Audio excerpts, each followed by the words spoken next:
끝나가는 배달 특수. 미국, 동남아는 K치킨 열풍. 지난 2년간 괄목할 성장을 거둔 치킨 프랜차이즈는 코로나19가 키운 배달 산업 성장의 수혜를 톡톡히 누린 업종이라 할 수 있습니다.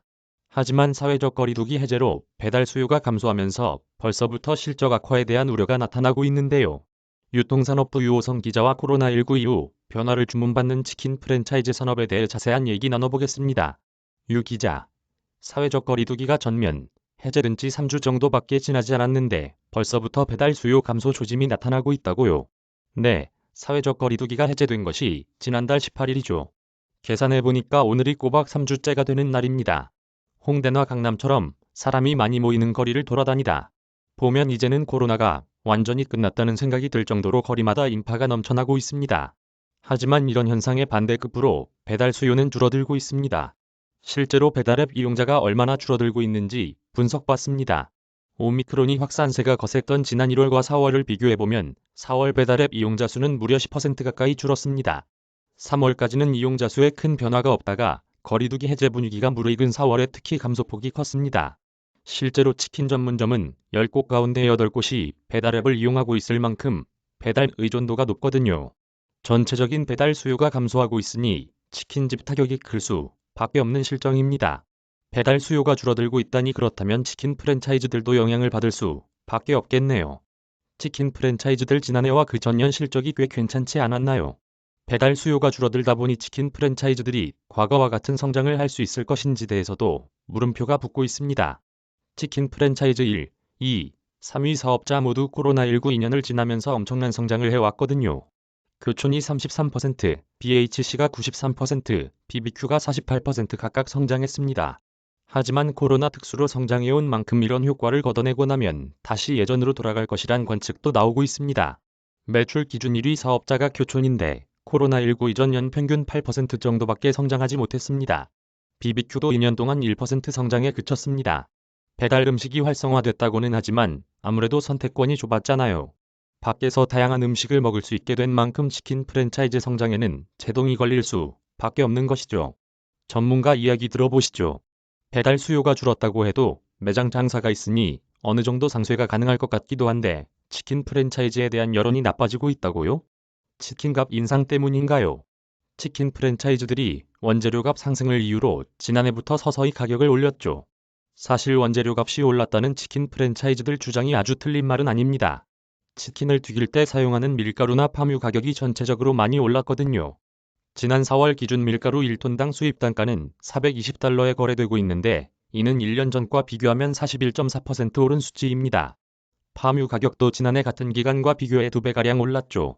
여기에 치킨주 재료라고 할 수 있는 생닭 가격도 1년 전에 비해 16% 올랐습니다.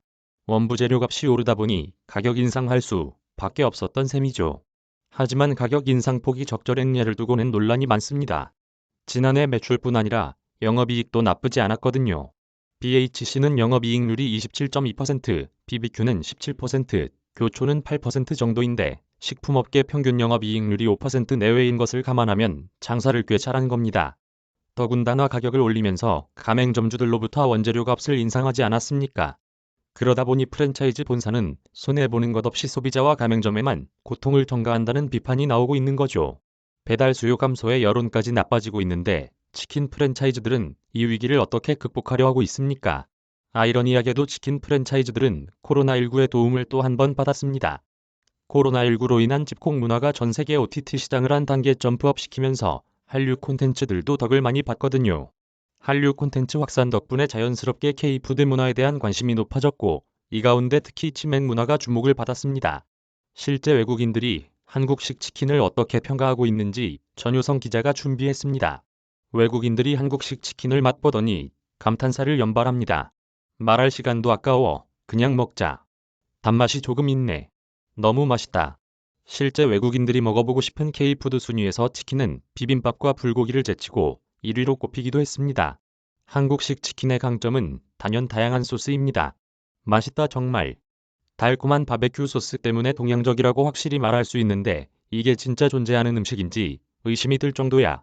이처럼 우리나라 치킨이 해외에서 먹어보고 싶은 먹거리로 소문나자 국내 치킨 기업들도 해외 시장에 눈을 돌리고 있습니다.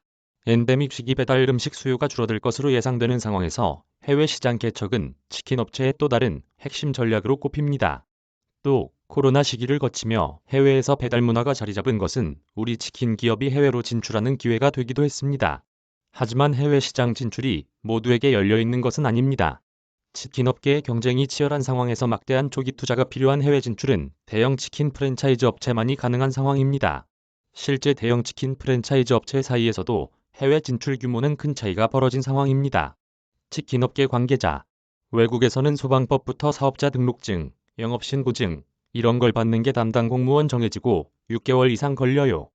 기간도 엄청 걸리고 비용도 매장의 컨디션에 따라서 인테리어나 이런 게 많이 다르기 때문에 20년째 국내 배달 음식 1위의 자리를 고수하고 있는 치킨이 세계인의 입맛까지 사로잡을 수 있을지 전 세계의 이목이 집중되고 있습니다.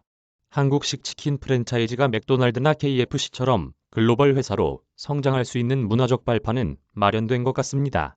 그러다 보니 전 세계 곳곳이 치킨 프랜차이즈들이 경쟁하는 격전지가 되고 있다면서요. 네, 특히 경쟁이 심한 곳은 중국과 동남아 지역입니다.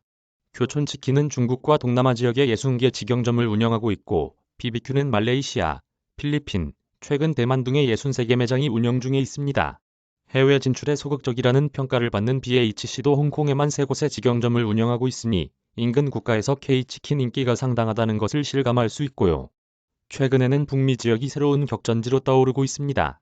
BBQ는 미국과 캐나다 등 북미 지역에서 250여 개 매장을 운영 중인데 여기에 교촌치킨이 도전장을 내밀었습니다. 특이하게도 교촌치킨은 그동안 해외 진출을 할 때 고수했던 직영 형태가 아니라 가맹사업 형태로 진출합니다. 가맹사업은 직영 매장을 운영하는 것보다 적은 비용의 사업 확장이 빠르다는 장점이 있거든요. 후발주자인 교촌이 국내뿐 아니라 향후 미국에서도 BBQ를 제치고 1위에 오르겠다는 의지를 나타낸 것이라는 해석이 나오고 있습니다.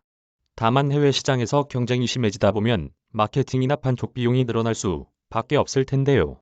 원재료 값이 오른 것을 치킨값 인상을 통해 방어했던 것처럼 해외 판촉비 증가도 국내 소비자들의 주머니를 털어 보전하는 것이 아니냐는 우려도 나오고 있습니다. 배달 특수급 K치킨 열풍 치킨 러분통. 유호성 기자.